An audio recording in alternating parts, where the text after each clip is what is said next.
Hi there, I'm Kat. I'm a holistic massage therapist and relaxation teacher, and I'm here talking today with Liz, who's a senior psychiatric nurse with the NHS, and she's going to be answering some questions for us about the type of job she does and the type of techniques that she uses as a community psychiatric nurse. So, hello, Liz. Nice to speak to you. Hi, thank you. And the first question I'd like to ask you is what are the most common mental health problems you encounter in your job as a community mental health nurse? So, mainly I work with people who are really struggling to cope, struggling with their everyday lives. Some people have quite severe mental health problems, so the anxiety might be symptomatic of a quite an acute depressive episode. They may have a bipolar disorder, they may be psychotic. So, people having difficulty going about their jobs, they may have stopped working. Some people may have been retired and finding it very difficult to go about their everyday lives. So, depending on what their presentation is, we get a referral through to our team to go out and visit people at home, and we look at whether any medications would be helpful for them. And while we're considering that, while our medics are thinking about that, I will be doing some work with that individual on how to look at ways and strategies to reduce some of their symptoms.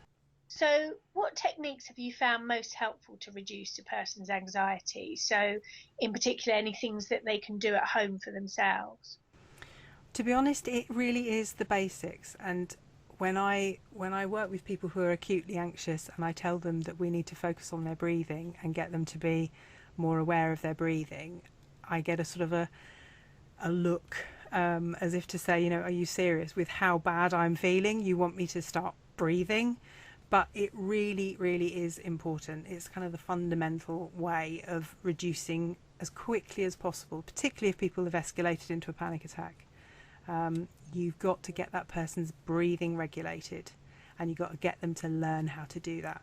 So once you've done that, and once you've practiced it with them, maybe it's a week in between my next visit, and when I come back, normally people will have recognised some sense of that being effective, and that can then lead me into working with them, doing some guided relaxation, maybe prompting them to get some tapes or go on YouTube and find some resources that are out there. But it's very difficult. That first step is hard because when someone feels that unwell and you're telling them that they just need to breathe properly, it's very difficult for them to grasp that concept. But most people do find it really effective.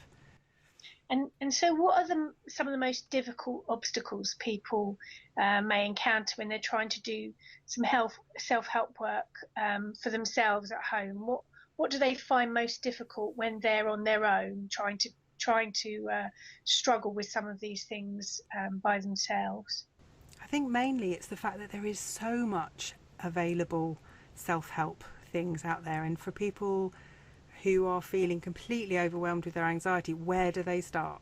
Which is the right thing for them? Which book should they be reading? Which relaxation tape should they listen to? What's going to help?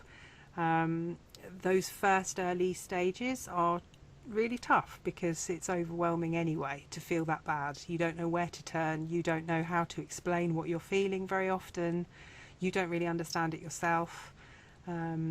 So I think that's one of the hardest things in the first stages is being able to think clearly enough to settle yourself down and say, okay, what am I asking for? What's going on for me right now? And it's, because it has such a huge impact on your life. You can't work, you can't socialise, you can't go to your hospital appointment, you can't see your GP sometimes because you're just terrified all the time and you don't know why. So it's, if people are referred through to secondary mental health services, at least we can help them with that and we can do some signposting. But one of the reasons why I think we had discussed doing this program was because very often people didn't come through to secondary mental health services. People who are, lower down the spectrum in terms of their mental health needs just don't get that specialist help. And so I guess, we're hoping that maybe this will bridge that gap. So, In terms of what sort of things should anxious people avoid in their life, can you give some pointers to what they should be careful of doing? Well, there's a lot of research about simple things like what you put in your mouth, what you drink, what you eat, and the effect that that can have on your mood and anxiety. And if you're acutely anxious and you have a double espresso, if you think about the chemicals that are going into your body and the what physiologically is going on when you're anxious, I'm thinking mainly about the fight or flight mechanism.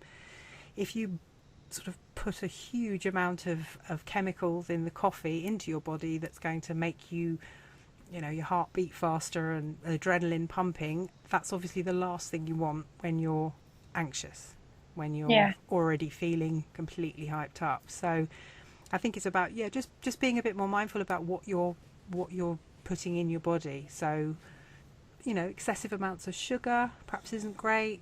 Sometimes people feel extremely tired and lethargic after they've been anxious because it's taken so much toll on your body. So, if you eat high quantity of carbs, that can also make you feel very tired and deflated. So it's just really reading up about maybe what foods you're eating, what does what, and how different foods can make you feel, and then you can link that into how you're already feeling and whether you think that's a good idea or not. if people are using, for instance, this program that we're doing at the moment, or using other programs, and they're still struggling with anxiety or stress or depression or any of these symptoms, what would you recommend they do as a next step? I would go to your GP. I would go and speak to your GP, explain what you've been going through, explain that you've been trying to manage it at home, that you've been using some self-help things, you've been looking for some support, but it's really got to a point where you're not managing. And don't be afraid to say that to your GP. They are, very used to hearing that from people. Unfortunately, too often there are too many people who are experiencing this. Um, and yeah, just go in and talk to them and tell them what you're going through. They will know whether it's appropriate to refer you on to secondary mental health services, or they may know some local groups or some support that they can tap you into. And they can advise you about work and family and how to manage all that. So I would trust your GP. I know they get a bad rap sometimes for not having enough time for patients, but my experience is that they do recognise, on the whole, when people are suffering with a clinical depression that's treatable, or if their anxiety is as a result of a bigger mental health problem that needs some secondary mental health support. So go talk to your GP. Thanks very much, Liz. Okay, thanks.